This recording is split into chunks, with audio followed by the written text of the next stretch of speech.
రాజకీయంగా కానీ సినిమా పరిశ్రమలో కానీ మీ సెలబ్రిటీలతో మీ పరిచయాలు చాలా ఎక్కువ. అవును. వీళ్ళలో మీకు బాగా ఇన్స్పైరింగ్ క్యారెక్టర్లుగా అనిపించిన వాళ్ళు ఎవరు? వాళ్ళ నుంచి మీరు గమనించిన క్యారెక్టరిస్టిక్స్ ఏంటి? అప్పటి నుంచి ఇప్పటి తరం వరకు కూడా, జనార్దన్ రెడ్డి గారి దగ్గర నుంచి ఇవాళ తరం నాయకుల వరకు వాళ్ళ నుంచి మీరు ఇన్స్పైరింగ్గా చూసే క్యారెక్టరిస్టిక్స్ ఏంటి? అలాంటివి మీరు చెబితే ఒక్కొక్కరి గురించి మీరు అబ్జర్వ్ చేసిన విషయాలు ఈ జనరేషన్ అందరికీ కూడా అవి ఉపయోగం అవుతాయి, అందరికీ కూడా అవి ఇన్స్పిరేషన్ అందిస్తాయి.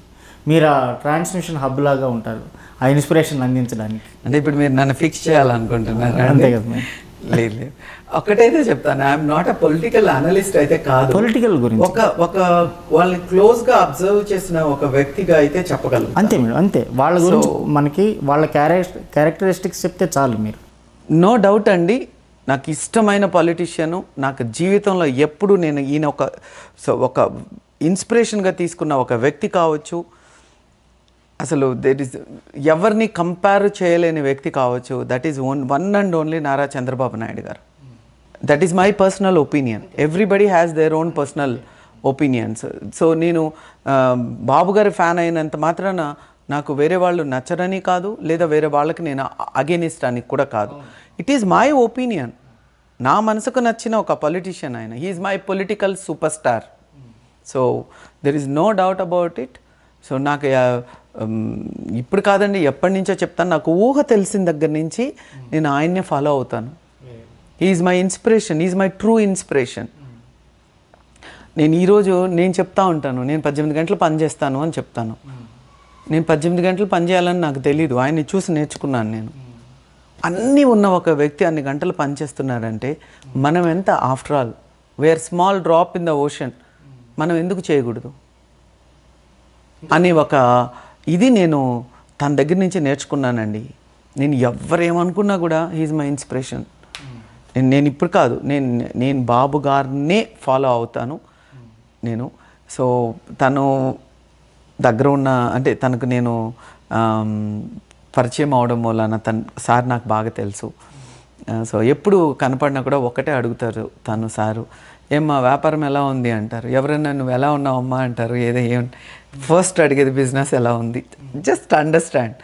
ఆ మైండ్ కావచ్చు, ఆ విజన్ కావచ్చు, ఎక్స్ట్రాడినరీ అండి బాబు గారు. So is my political super star without any doubts. And నేను తన దగ్గర నుంచి, సార్ దగ్గర నుంచి చాలా నేర్చుకున్నాను. ఎలాంటివి? ఇంకా మాలాంటి వాళ్ళు హార్డ్ వర్క్. దేనికి డెఫినేషన్ కాదండి బాబు గారు, దేనికి కాదు చెప్పండి. నిజంగా మనసు మీద ఎవరినైనా గుండెల మీద చేసుకొని చెప్పండి. ఈరోజు స్వార్థం వదిలేస్తే, నేను చాలా ఇంటర్వ్యూల్లో చెప్పాను, మనిషి స్వార్థపరుడు కాకపోతే చంద్రబాబు నాయుడు గారిని సూపర్ లీడర్ అని ఒప్పుకొని తీరాలి. ఒక మంచి లీడర్ అని ఒప్పుకొని తీరాలి. ఒక యంగ్స్టర్ కావచ్చు, ఈరోజు మీరు ఏది తీసుకోండి, మీరు హైదరాబాద్ తీసుకోండి, మీరు ఏమన్నా తీసుకోండి, it is just none other than Chandrababu sir. ఇంకేం చెప్పాలి మీకు? ఓకే, మిగిలిన ఇంకెవరన్నా పొలిటీషియన్, జనార్దన్ రెడ్డి గారు కావచ్చు, మీరు ఇంకా క్లోజ్గా జనార్దన్ రెడ్డి గారిని పొలిటికల్గా మేము అబ్జర్వ్ చేసే టైంలో వీఆర్ వెరీ స్మాల్ కిడ్స్ అండి అప్పట్లో. సో ఊహ తెలిసినప్పుడు తనకు మాకు బాగా తెలిసిన బట్టి నాకు ఓవరాల్గా పాలిటిక్స్ అంటే ఒక జెన్యూన్ పర్సను, లేకపోతే ఒక స్వచ్ఛత ఉండే మనుషులకి పనికిరాదు పాలిటిక్స్ బేసిక్గా. దానిలో అట్లా అని చెడ్డోళ్ళు ఉంటారు పాలిటిక్స్లో అని నేను చెప్పట్లేదు. దానికి ఒక చిన్న మైండ్ గేమ్ ఆడాలి సార్. నేను ఎప్పుడు జనార్దన్ రెడ్డి గారిని గేమ్ చేంజర్ అంటానండి. అంటే ఒక మైండ్ గేమ్ ఉంటుంది తనలో. Very intelligent, very sharp. అప్పట్లోనే ఆ ఎక్స్పోజర్ కావచ్చు. సో మేము చదువుకునేటప్పుడు చిన్నప్పుడు కూడా విలేజ్కి ఇందిరాగాంధీ కావచ్చు, రాజీవ్ గాంధీ గారు రాని పొలిటీషియన్ లేరండి అప్పట్లోనే.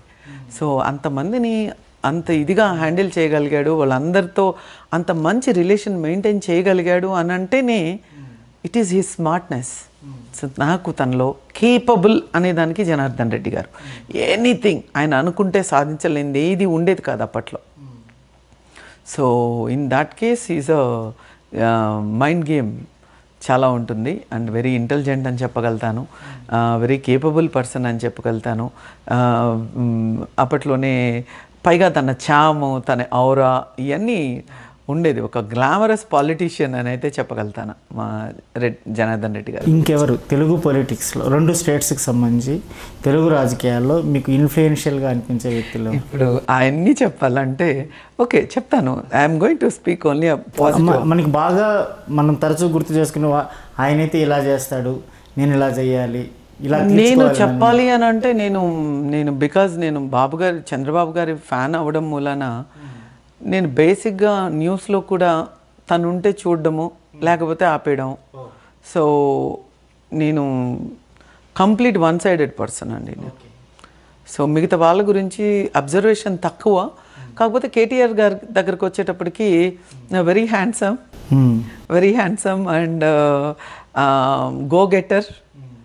అసలు తనకి ఇది కావాలంటే ఇది ఇలా తెచ్చేసుకుంటుంది. అండ్ మాట్లాడే విధానం కావచ్చు, వెరీ మెస్మరైజింగ్ పర్సన్ అండి తను పొలిటికల్గా తన ప్రామిసెస్ ఏం చేస్తారో దాన్ని ఎంతవరకు ఫుల్ఫిల్ చేస్తారో నాకు తెలియదు, కానీ బట్ ఒక పర్సనాలిటీగా మాత్రము ప్రతి ఒక్కరిని ఇన్ఫ్లుయెన్స్ చేయగలంత పర్సనాలిటీ అయితే కేటీఆర్ గారికి ఉంది. And all ladies fan following చాలా ఉంది కేటీఆర్ గారికి. ఎలాగైతే చంద్రబాబు గారికి మా ఆడవాళ్ళ అందరం ఫ్యాన్సో, అలాగే కేటీఆర్ గారికి ఒక గ్లామరస్ పాలిటీషియన్గా చాలామంది ఫ్యాన్స్ ఉన్నారు. సో కేటీఆర్ గారి గురించి అంతే చెప్పగలుగుతాం. ఇంకపోతే జగన్ గారి గురించి అందరికీ తెలిసిందే. అంటే తనకున్న అడ్వాంటేజెస్ చెప్తానండి. So because is an youngster, disadvantages అందరికీ తెలుసు, బట్ అడ్వాంటేజెస్ వరకు వచ్చేటప్పటికి హీజ్ అన్ యంగ్స్టర్. రెండోది తనని చూస్తే అందరికీ తెలియని ఒక భయం కావచ్చు.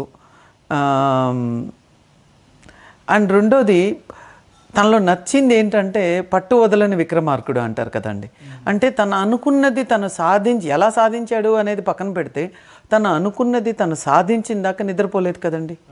10 years ఫైట్ చేశాడు. సో ఆ ఫైటింగ్ నేచర్ అంటే తనలో నాకు నచ్చుతుంది. అంటే అనుకున్నది సాధించే దాని వరకు నిద్రపోడు అనే ఒక లైన్ ఇవ్వచ్చు తనకి. పట్టు వదలని విక్రమార్కుడు. సో అది జగన్మోహన్ రెడ్డి గారు. సో ఇలా ఒక్కొక్కళ్ళలో ఒక్కొక్కటి ఉందండి. లేకపోతే అంత గొప్ప వ్యక్తులు కాలేరు. కాకపోతే ఎవరు మంచి ఎవరు చెడు అనేది ప్రజలు తీసుకోవాల్సిన నిర్ణయం. నువ్వు రాక్షసుని చూస్ చేసుకుంటావా లేదా రాజుని చూస్ చేసుకుంటావా? ఎవరిని నువ్వు చూస్ చేసుకుంటావా? అది దట్ ఈస్ మనం బుర్ర పనిచేయాలి కరెక్ట్గా. రైట్ టైంలో రైట్ డెసిషన్ తీసుకోకపోతే మొత్తం రాజ్యం పాడైపోతుంది. So that is people's opinion. Democratic కంట్రీలో మనమే రాజులం. So whom you choose is people's opinion. So అక్కడ కానీ పొరపాటున మనము పప్పులో కాలేసామంటే గాన్ 5 years వెనక్కి వెళ్ళిపోతాం. సో ఇవన్నీ కూడా ప్రజలు తీసుకోవాల్సిన నిర్ణయం. Otherwise everybody has there one వాళ్ళలో ఉంటుంది, చామ్ ఉంటుంది, ఒక కేపబిలిటీ నేచర్ ఉంటుంది. ఇంత లేకపోతే వాళ్ళు లీడర్స్ కాలేదు. ఆ లీడర్షిప్ క్వాలిటీ అనేది ఉందండి, అందరిలో కూడా ఉంది. కాకపోతే నేను ఒక సైడ్ ఫ్యాన్ కాబట్టి నేను ఎప్పుడు బాబు గారి గురించి నా ఒపీనియన్ అండి, నాకు ఇష్టం ఆయన, దాన్ని ఎవరు క్వశ్చన్ చేయలేరు. It's my wish. నేను ఎవరు నాకు ఇష్టం అంటే నేను మీ ఇష్ట ప్రకారం నా ఇష్టాన్ని ఎందుకు మార్చుకోవాలి? సో నాకు నచ్చిన పొలిటీషియన్ చంద్రబాబు గారు కాబట్టి నేను తన గురించే ఎక్కువ అబ్జర్వ్ చేస్తాను, తన గురించే ఎక్కువ మాట్లాడతాను, నేను తననే ఫాలో అవుతాను.